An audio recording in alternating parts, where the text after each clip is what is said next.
Hello mga people, mga human being tips and tricks sa karon!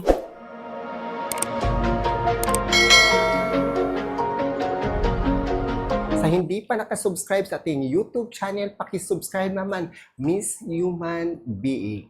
O sa ngayon, ito my customer. So ang buhok ni ma'am, ano sa tingin niyo sa buhok ni ma'am? O ayan, kulot no?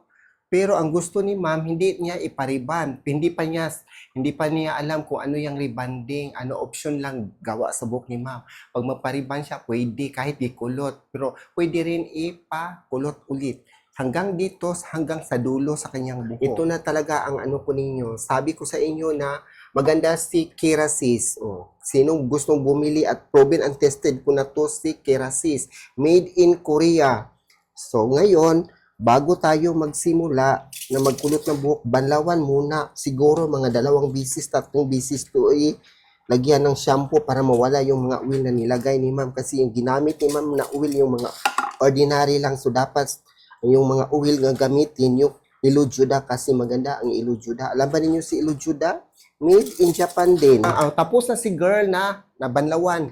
Yung ginamit natin shampoo, medyo hindi na matigas yung buhok ni ma'am kasi yung mga ginamit dito na pangkulot, hindi ko pa alam kung saan si ma'am nagpakulot kasi ayaw na nating alamin kasi hindi na yan maganda pero okay lang yan. Pero parang ordinary lang ang ginamit na kulot ni ma'am. Iba kasi pag Schwarzkopf ng pangkulot kasi malambot yung kulot sa Schwarzkopf. So ang in-spray ko ngayon si Porosity Balancer. All-purpose siya, pwede sa ribbon, pwede sa kulay, pwede sa pangkulot na buhok. Maganda pag may porosity para protection sa buhok para hindi masira habang nagkulot ka ng buhok. Ang traditional na kulot. Ito in paper. Nilagyan ng in paper yung sa dulo niya para pag-lock mo sa buhok kasi pag walang in paper hindi siya mal-lock. So dandahan mo ipaangat sa ibabaw. Kanyan. Pagkatapos lagyan ng curlers. Pagkatapos i-twist. Twist paano?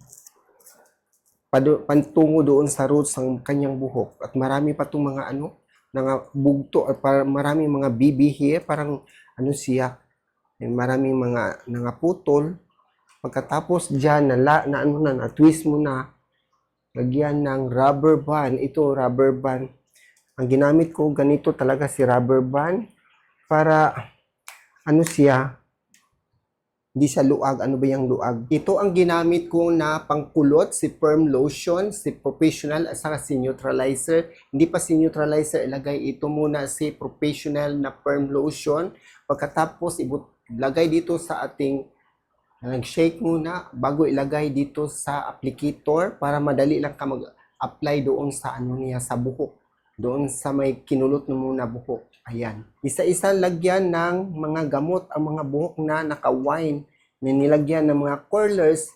Medyo hanggang mabasa siya para mag-wave ang buhok. Kasi pag hindi siya mabasa, tuyo.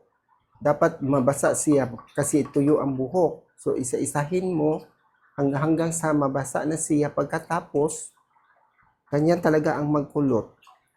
Isa-isahin mong apply. Dapat maayos. Pagkatapos, balikan naman ulit pag hindi pa siya nabasa. Kasi hindi pwede isa lang application mo. Dapat balik pa ulit-ulit ka. Medyo marami ng mga gamot na nilagay at saka magtulo to sa liig ng ating yung dual steamer. Pwede sa kulot, pwede sa kulay, pwede sa sittings, pwede sa rebanding. I-leave lang ng 15 minutes ang buhok ni ma'am kay madali lang ang magkulot o buhok. 30 to 45 minutes kulot na ang buhok. So ganyan lang ang procedure sa Schwarzkopf product. Shower cap sa kanyang buhok para may kaunting init sa ulo kasi pag magkulot ka ng buhok, may init talaga ang ulo. So, madali lang siyang magkulot. 45 minutes lang, madali lang to. May 25 minutes na lang bago tayo matapos dito sa ating ginawa na kulot na buhok. So, ngayon, ang ginawa ko is, nag-testing ako ng isang pirasong kinulot na buhok kung mag-wave na ba. So, ganyan. Tingnan natin kung nakulot na ba. Ayan, parang nakulot na ang buhok ni ma'am. Madali lang siya magkulot ang Schwarzkopf. 45 minutes lang kulot na. So, ganyan talaga ang kulot ng buhok. May curlers, hindi tinanggal bago lagyan ng neutralizer. Pero bago maglagay ng neutralizer, dapat tuyo ang buhok. Malawan ng maigi para mawala yung mga gamot na nilagay dito para yung mga neutralizer at saka firm lotion hindi maghalo. para maano siya, maganda ang resulta sa buhok na kinulot. Ito ngayon, nag-blower naman ang buhok, ni blow dry kasi medyo galing ko si ma'am, nakabanlaw kanina. Hindi siya nag-shampoo, hindi pinanggalan ng curlers. Ganun pa rin ang kanyang buhok, pinatuyo lang bago siya lagyan ng neutralizer. Ng professional neutralizer para sa buhok na kanina kinulot ko. Ayan si ma'am, kinulot ko. Pagkatapos, dito naman tayo sa applicator, nilagay dito para madali lang siyang i-apply doon sa buhok. Kasi pag walang applicator, mahirap mag-apply ng walang applicator kasi malaki ang butas nito. Nilagyan ko ng neutralizer ang buhok ni ma'am. Medyo mabasa siya para makapenetrate talaga sa buhok. Kasi pag walang neutralizer, hindi talaga tumalab yung kulot na ginawa natin. Ito ang ginawa ko, tinanggal ko ang mga isa-isa yung mga colors ni ma'am, medyo masakit nang dahil sa mga buhok na nakadikit sa rubber band na nilagay. Pagkatapos hilain mo isa-isa, i-twist ng right side or left side yung pag-twist para makita ninyo nagkulot na yung buhok ni ma'am. Ayan, nakita ninyo? Medyo nakulot na, no? So, ganyan ang magkulot ng buhok. So, maganda na ang buhok ni ma'am. Ewan ko lang, hindi pa ako sure ha.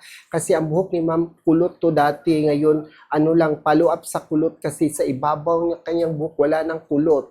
So, ganyan ang ginawa ngayon. So, ganito talaga magtanggal. Medyo masakit. Yung mga consumer, tiis ganda, super. Kasi ang sakit talaga yan. At saka pagkatapos i-twist ng isa-isa para makita nga nag-wave ba siya or nakulot na ba ang buhok. Ayan ang rubber band o nakita ninyo, di ba nakadikit, no? Ayan, masakit yan. Ano sa tingin niyo, di ba nakulot na, no? Grabe ng kulot sa buhok ni ma'am. So ngayon, ganyan talaga, medyo tiis ganda lang kasi medyo masakit. Para matanggal yung mga gamot na nilagay sa neutralizer, banlawan na maigi para mawala yung mga amoy niya at saka para hindi masira yung buhok. Ito si Blend Me Bands Enforcing Premium Lightener or pang Premium Lightener Dust Free Powder para sa mag-highlights ng buhok at lagyan ng 3% na developer para hindi masira yung buhok na ginawa natin kulot kasi treated siya or puro siya. Ganun talaga ang highlights ng buhok, dapat ika-control yung mga developer kasi ang developer makasira din ng mga buhok. So, eto naman ako ngayon, nilagyan ko ng highlights ang buhok ni ma'am. Ayan ang highlights, nakita ninyo.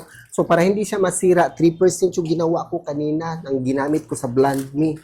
Kailangan talagang ganito ang gawin mo. Marunong kang mag-control sa mga gamot para hindi masira yung buhok. Kasi tingnan ninyo, di ba parang treated na siya, parang nag-brittle, pero hindi yan brittle. Kasi yung developer is 3% lang. So mas maganda tingnan ang highlights pag kulot ang buhok. Kasi yung highlights, parang nagkaganon-ganon na pagkulot ang buhok. So ma-emphasize siya talaga. Kasi hindi yan magbuhaghag ang buhok. So pag mag-even siya, parang nagkaganon na. Pagkatapos na matuyo ang buhok, di ba? So ganda na tingnan. So accent siya sa buhok para super ganda ang kulot ni ma'am. Gusto magbanlaw ng highlights, isa-isa mong hilain, nakapoil na buhok para hindi siya masira yung buhok or makadikit doon sa ibang buhok para hindi siya lighter yung ibang buhok na nilagyan mo ng highlights. Kanina, ang buhok ni ma'am, di ba? Kulot ang buhok ni ma'am, no? So, ang follow up niya, follow up, kulot, lahat-lahat. So, nag-iba na ang kulot ni ma'am. Ayan, tapos na siyang kinulot. Tapos nagkulot, ayan naman, nag-highlights. Ano sa tingin niyo sa buhok ni ma'am? Kayo na maghusga, kayo ang audience impact ko, so kayo ang maghusga dyan kung ano sa tingin niyo ang buhok. Maganda ba or hindi? Pero para sa akin, maganda. Kasi kanina yung buhok ni ma'am, medyo matigas yung niya, kulot niya. Kasi parang ang ginamit doon is mga made in China or yung mga local or mga ordinary na mga pangkulot. Parang matigas. Pero ngayon, super lambot na ang buhok ni ma'am. Nawala na yung matigas niyang buhok. Ganyan talaga si professional na Schwarzkopf na pangkulot. Maganda ang Schwarzkopf talaga, proven and tested, and super ganda talaga. And don't forget to subscribe my YouTube channel, Miss Human Being. Subscribe, like, comment below, and thank you for watching. Bye!